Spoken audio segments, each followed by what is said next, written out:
वक्रतुंड महाकाय सूर्यकोटि समप्रभ निर्विघ्नं कुरु मे देव सर्वकार्येषु सर्वदा। वक्रतुंड महाकाय सूर्यकोटि समप्रभ निर्विघ्नं कुरु मे देव सर्वकार्येषु सर्वदा। इस मास में भगवान विष्णु को तिल से बनी हुई चीजों का भोग लगाना चाहिए। भगवान को तिल का भोग लगाने मात्र से ही पापों का क्षय हो जाता है। माघ मास में पवित्र तीर्थों में जाकर स्नान करने से बहुत पुण्य फल मिलता है।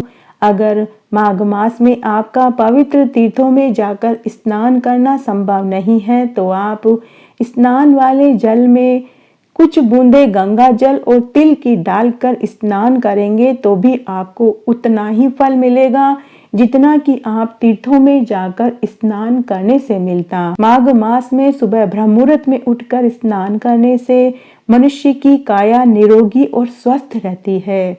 उसे आध्यात्मिक ज्ञान की प्राप्ति होती है। उसकी शारीरिक और मानसिक शक्ति का विकास होता है।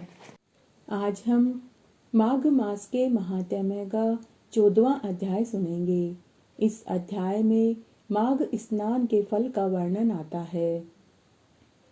एक दिन कार्तवीर्य जी दत्तात्रेय जी से बोले कि हे विप्रश्रेष्ठ, हे सुव्रत, किस कारण से माघ स्नान का बड़ा ही अद्भुत प्रभाव कहा जाता है।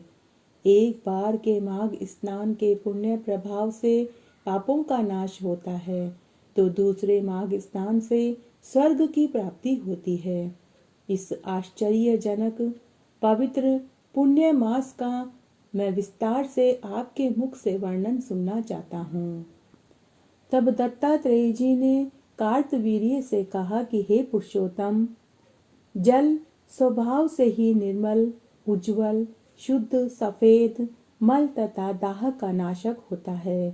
प्राणियों को तारने वाला, सबका पोषण करने वाला, जीवन दाता तथा नारायण स्वरूप है। जैसे सब ग्रहों में सूर्य तथा नक्षत्रों में चंद्रमा उत्तम है, उसी प्रकार सब कार्यों के लिए माघ का महीना सर्वश्रेष्ठ है।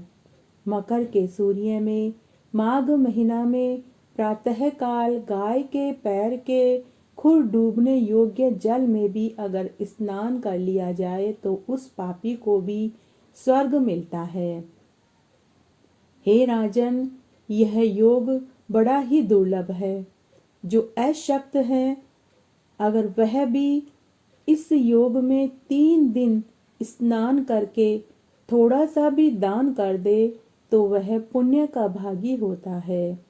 अगर किसी मनुष्य को धन की इच्छा है तो उसे माघ मास में स्नान करना चाहिए।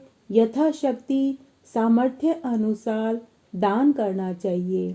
अगर तिल का दान कर सके तो सबसे श्रेष्ठ है। जो मनुष्य ऐसा करता है वह दीर्घायु होता है और धनी होता है। उस मनुष्य की 7 पीढ़ियों को कभी भी दरिद्रता का दुख नहीं देखना पड़ता। हे राजन, अगर किसी परिवार में एक मनुष्य भी माघ स्नान कर लेता है, व्रत कर लेता है, दान करता है तो उसका फल पूरे परिवार को मिलता है। दत्तात्रेय जी राजा दिलीप से बोले कि हे राजन, माघ महीने की सभी तिथियां श्रेष्ठ है।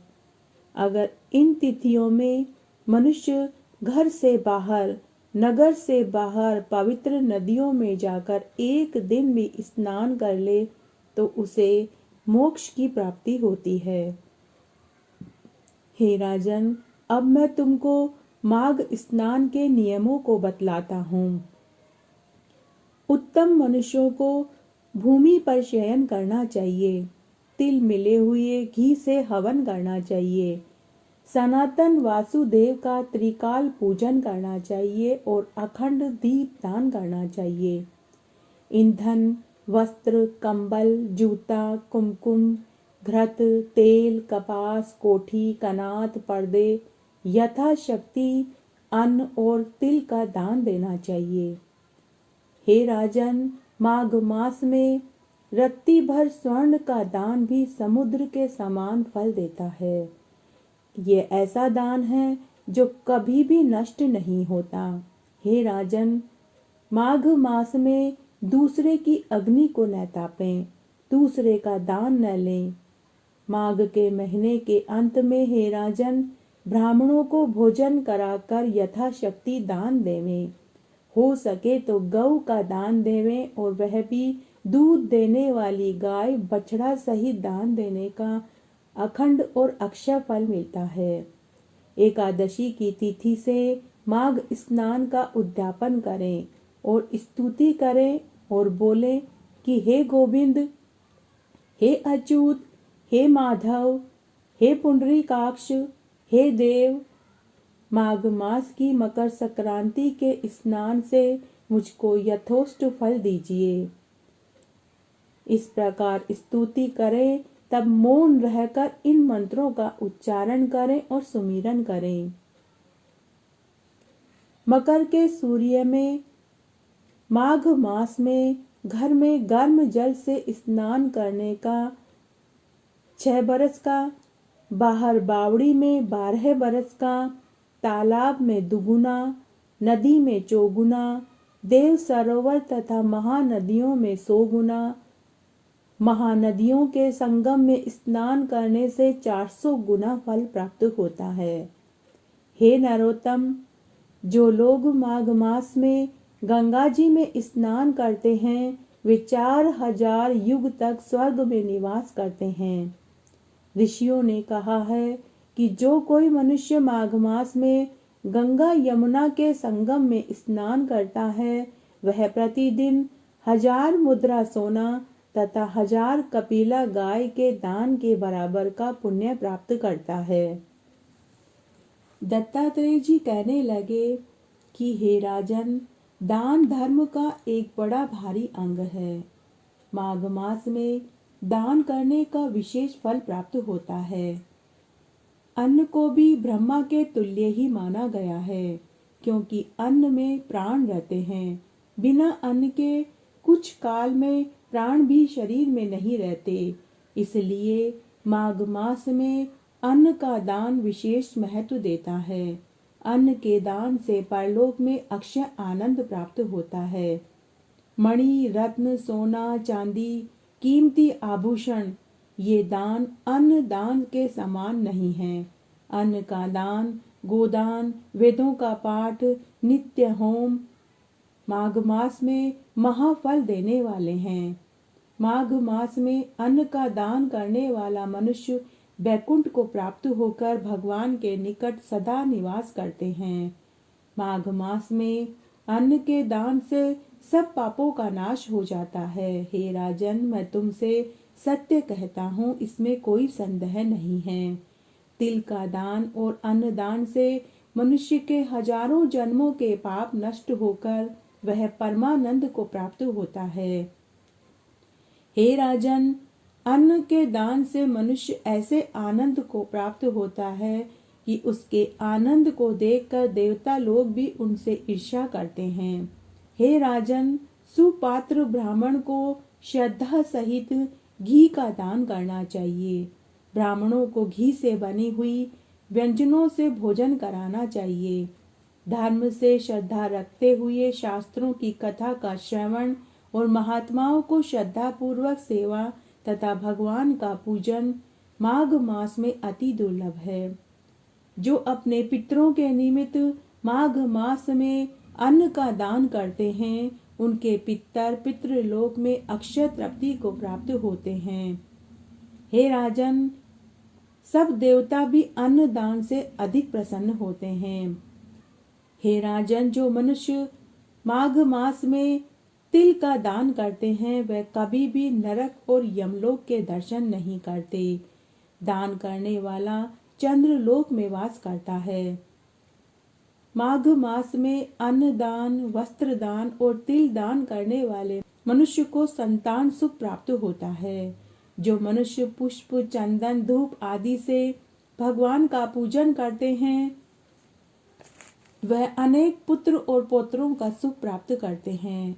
भगवान के बैकुंठ का नाम प्राप्त होता है, उन्हें भगवान बैकुंठ का वास प्राप्त होता है। जो मनुष्य माघ मास में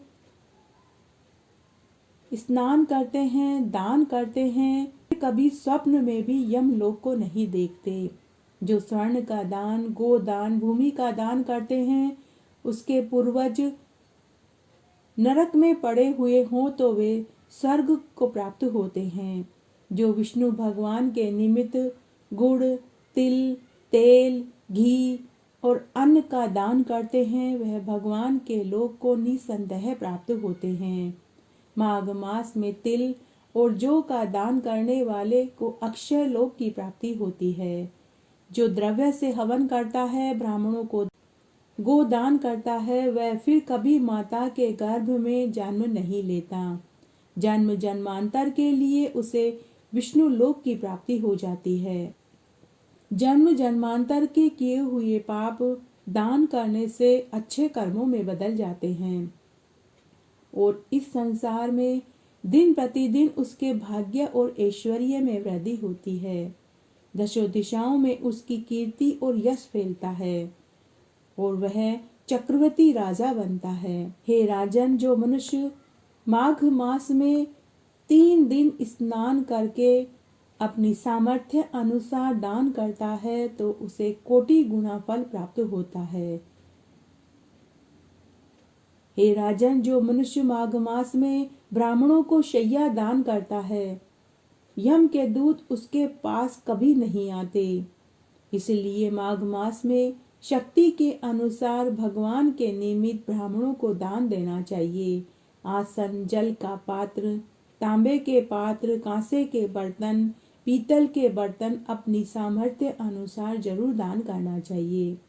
जो माघ मास में गाय, भूमि, तिल, अन्न, दीपक आदि कुछ भी सामान ब्राह्मणों को दान करता है, उसकी कई पीढ़ी कभी भी नरक में वास नहीं करती। उसके आगे आने वाली 7 पीढ़ियों को स्वर्ग का वास मिलता है। अगर उसके पितर नरक में पड़े हों तो उन्हें भी स्वर्ग का वास मिलता है और वह तृप्त हो जाते हैं। वह मनुष्य तीनों ऋणों से मुक्त हो जाता है। इस प्रकार आज मैंने आपको माघ मास का 14वां अध्याय सुनाया। आशा करती हूँ यह आपको जरूर पसंद आएगा। मेरे साथ बने रहने के लिए आपका धन्यवाद। आगे की कथा कहानी के लिए भी आप इसी तरह मेरे साथ बने रहें। धन्यवाद।